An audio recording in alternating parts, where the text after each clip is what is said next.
La glace en plein cœur de Saint-Pétersbourg. Dans la deuxième ville du pays, le port se fige pendant de longs mois.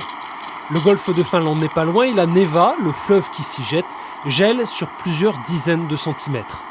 Si la vie maritime ne s'arrête pas, c'est grâce à ces navires, les brise-glaces. Moteurs puissants, coques résistantes, conçus pour fendre la glace et creuser un canal éphémère. Ici, les brise-glaces font vraiment partie du paysage. Il y a une culture, un patrimoine lié à ce type de navire, à tel point que l'un des premiers brise-glaces, le Krasine, est aujourd'hui un musée qui se visite. Ils sont fiers de leur brise-glace, les Russes. Celui-ci a été construit en 1917. Il ouvrait la voie aux navires marchands en mer Baltique. Et depuis les années 60, la Russie s'est dotée de brise-glaces à propulsion nucléaire beaucoup plus puissants. Pourquoi ? Pour travailler là où l'épaisseur de glace est très importante, en Arctique. L'enjeu est beaucoup plus large que simplement désenclaver la Sibérie.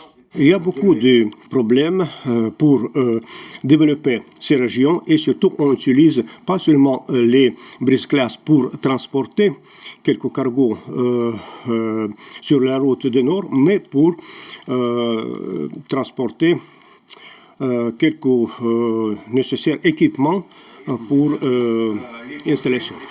Les installations dont parle notre interlocuteur sont celles liées à la recherche de pétrole et de gaz en mer de Kara.